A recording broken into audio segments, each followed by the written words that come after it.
Hello and welcome to Elecspo, and the January transfer window is closed. It's been a wildly exciting month with big transfers galore happening all over Europe. But what I want to find out today is, where will your biggest January signing be in 5 years' time? Using Football Manager 2022, I have gone 5 years into the future to 2027, and I'm going to go through the biggest Premier League signings, one from each club of the teams that have made a signing, and see just where each player is in 5 years' time. Let's dive into the simulation and see exactly what's happening in 2027. And if you haven't already, drop a like on this video. Go on, son, you know you want to. Yes, love to see it. Come on. Aston Villa, Luca Dean. We'll start with the Villa because Arsenal only signed a couple of kids to the best of my knowledge. We go with Villa and we go to Luca Dean. Yes, they did sign Phil Coutinho, but we're going to focus on Luca Dean, who arrived for about 25 million quid from Everton. Ignore the fact it says free there. Rafa Benitez fell out with Luca Dean, got rid of him, and then he got sacked a couple of weeks later. So it's been a bit of a disaster, to be honest with you. And he sold him to Liverpool legend Steven Gerrard. It sounds like it's been an absolute swizz, to be honest with you, lads. But Luca Dean, in 5 years' time, is still in the Aston Villa starting 11. Ever since he joined at Villa Park, he's been in the team. He's been in the starting 11 there. 14 appearances in the second half of this season. 33 appearances, 32, 31, 33. He's playing pretty much every game. And in the 26-27 season, they are also playing in Europe. They are in the Europa Conference League, which is... it is what it is, you know. It's better than not being in the Europa Conference League. Then again, Spurs would probably argue otherwise. But Villa and Luca Dean are having a grand old time. He's got 18 months left on his current contract. He's been performing. He's done alright, you know, averaging around a 7-ish, which that's pretty solid, you know. And he even got 5 assists in the 24-25 campaign. Things are going okay for Luca Dean. As for Phil Coutinho, because I know you're going to ask, he is in France. He's playing in France. He plays for Marseille at 34. He's injured, and he'd prefer not to play for Barcelona. To be honest, Phil, they didn't really want you anyway. Brentford, Christian Eriksen. It was the feel-good signing of the month. Christian Eriksen back in football, back in the Premier League, playing in London with Brentford, and in 5 years' time, he is still there at the age of 34, wearing the number 10 shirt, and he even stayed with them when they went into the Championship. They were relegated in this first season, which I don't think is going to happen in reality, but he stayed with him in the Championship. Didn't play very well in the Championship, but that didn't matter. Got 4 goals, got 6 assists, and has stayed with them on their return to the Premier League, where they have been wonderfully solid. Christian Eriksen's numbers very similar to Dean's in terms of average rating. He's getting a fair few assists, he's got himself a few goals as well. And at Brentford, he is still managed by Thomas Frank, sitting 17th in the Premier League. Look at them there, 17th, 19 points. And Christian Eriksen, still a Premier League player in 5 years' time. Which isn't quite as good as the actual Eriksen experiment I did. I mean, the man ended up playing for Barcelona. Then again, who would you rather play for at the minute, Barcelona or Brentford? I'll let you decide. Brighton, Kasper Kozlowski. We have finally got a player who has left the club he joined in January 2022. Kozlowski signed for Brighton from this Polish team who, to be honest with you, don't really know much about. He's only 18, I think, right now. He did play a few times for the Seagulls, but to be honest with you, pretty appalling when you look at his average ratings. In the 25-26 campaign, he finally started to feature in the Premier League consistently there, 21 starts, and in 26-27, he has joined the Saints and is a Southampton player for £3.7 million. And to be honest with you, he's doing better. He's got 2 assists, it's okay, he's still got a long way to go, he's only 23. Burnley, Wout Weghorst.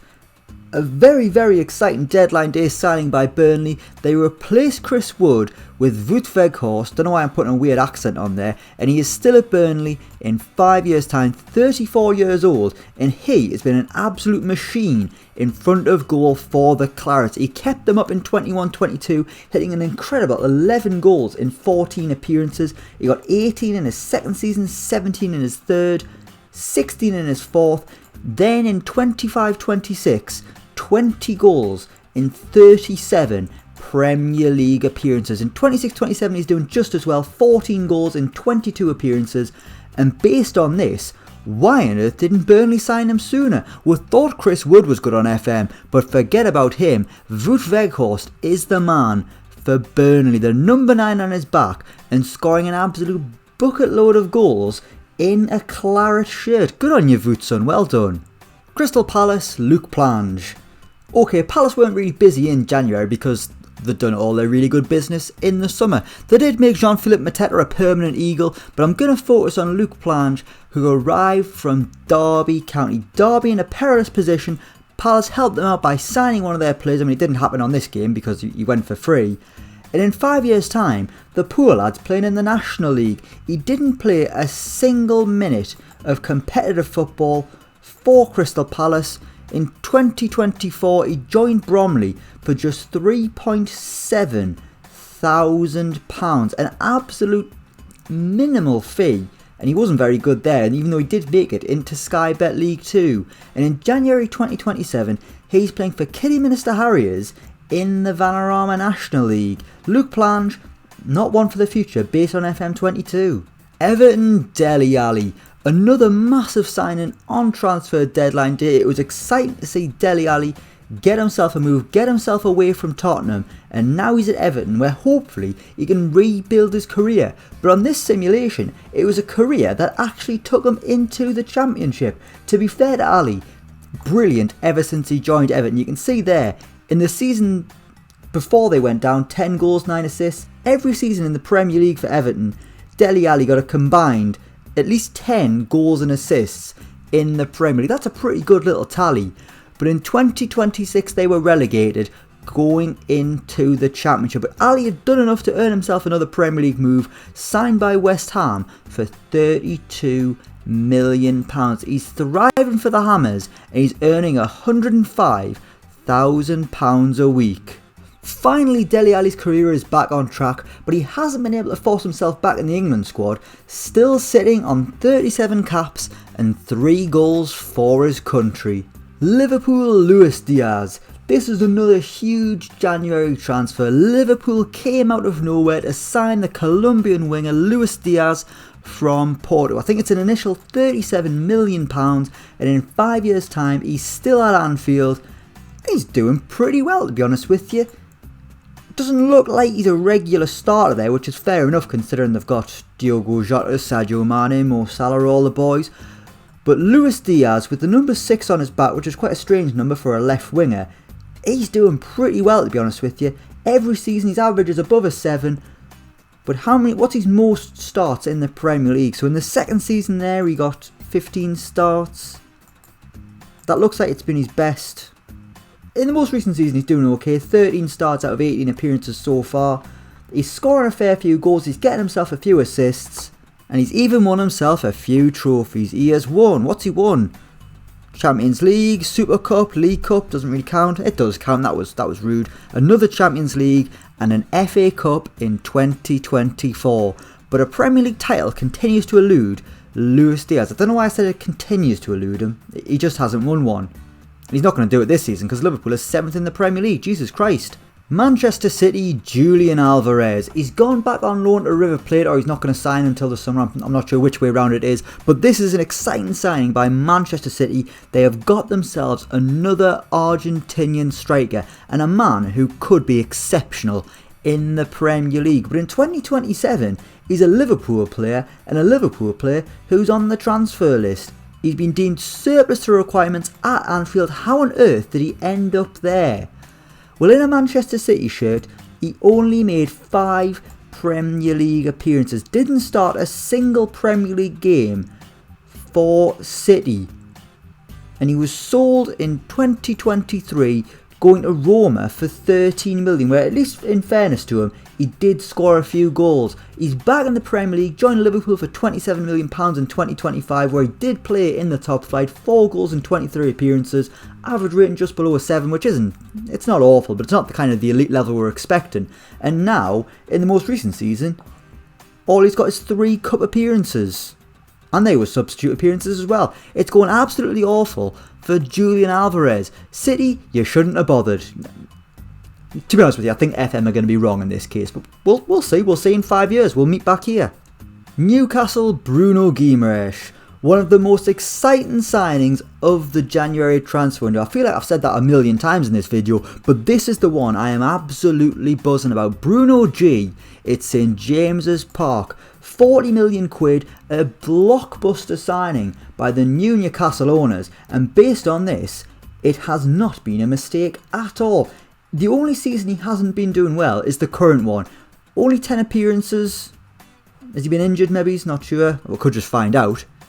Yeah, he's been out for 2 months with a hip injury. That's why his average rating's only a 6.75 and he's only played 10 times. But other than that, in every other season, he's been absolutely wonderful. Goals, assists, player of the match awards, fine performances from Newcastle's new Samba star in the middle of the park. He signed a new contract, he's staying until 2030. And Newcastle are currently sitting 6th in the Premier League. It's all going to plan for Newcastle. And Bruno Guimaraes has proven to be a Premier League star and a player who could be playing for a much bigger club than the Magpies. But everyone else's losses, Newcastle's gain, and I can't wait to see this guy make his debut in the coming week. Southampton, Willy Caballero. Southampton were quiet in January. All they did was bring in Willy Caballero as a backup goalkeeper on a free transfer. Unsurprisingly, in 2027, he has retired, which is fair enough. The man's deep into his 40s. He should just be sat at home with his feet up, reading the paper, smoking a pipe, maybe he's watching the horse racing, I don't know, doing the school run for the kids. Either way, he retired in 2023 and he didn't play a single league game for the Saints. But that doesn't matter, that's not what we're here for. Let's move on. Tottenham, Dejan Kulusevski, another transfer that I am massively excited for. Dejan Kulusevski has gone from Juventus to Tottenham, signed on loan, got 6 goals, 3 assists in that first half of the season, went back to Juventus and he was excellent in Serie A, and then in 2023, they've only gone and signed him again, a permanent deal, £78 million, a club record signing from Tottenham, to bring him back to the new White Hart Lane or whatever they're calling the stadium. I don't know what it's called, the Snickers Arena or something, or the Tottenham Hotspur Stadium. I think that's its actual name, that's a crap name. But anyway, his numbers have been absolutely exceptional in the Premier League. Double figures for goals, his assists have been great, and in the most recent season, his average rating currently stands at 7.43. And he's even helped Tottenham win a trophy, winning the Carabao Cup in 2022, which I don't think they're going to be able to do because I'm fairly certain the finals between Liverpool and Chelsea. But we'll ignore that. And Dejan Kulusevski is a Tottenham Hotspur superstar. And he's wearing the number 10, which is Harry Kane's shirt. What's going on there? Oh, he's still there. He's just the number 9. Now that's fine. Let's not panic, guys. Come on, calm down. What are you panicking for, man? Calm down. Watford, Samir. Watford made some roguish signings during the January transfer window. They brought in a fair few players. I think it was about 4 or 5 signings. Then they sacked the manager. And then I don't think Roy Hodgson was allowed to make any signings. Samir, the pick of the bunch from, I'm sure he was at Udinese, not Fortuna Dusseldorf, but whatever. Unless that was a loan at Fortuna Dusseldorf. We'll just have a look, shall we? Yeah, he was at Udinese, which is, you know, Watford's basically feeder club, owned by the Pozzos as well. In the Premier League, Samir was alright in the first season. Second season, not as good. Third season loaned out to the German second tier. And now in 2026 he is back in Brazil and back at Flamengo, where it looks like he's having a grand old time. So that's nice to see. 7 appearances, 2 goals. That's 1 goal every 3.5 games, which for a centre back, that's not half bad, you know. Well done, Samir. And finally, Wolves, Hwang Hee-chan. It was a quiet month for Wolves. Probably the biggest thing they did was ensure that in the summer, I think it's actually not going to happen until the summer, but they've made sure that Hwang Hee-chan's loan from RB Salzburg, or is it Leipzig? Is it Salzburg or Leipzig? It's Leipzig. I'm getting so much wrong, my head's all frazzled. January was a big month, guys.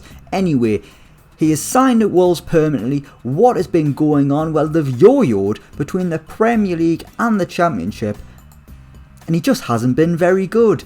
His best tally in front of goals, 7 Championship goals in 24-25 as Wolves returned to the Premier League. And in the 2026-27 season, January 2027, Hwang Hee-chan is playing in the Bundesliga for Werder Bremen. This South Korean superstar, maybe he isn't a superstar, After all, Football Manager 2022 aren't fans of the South Korean. He certainly isn't the next Son Heung-min.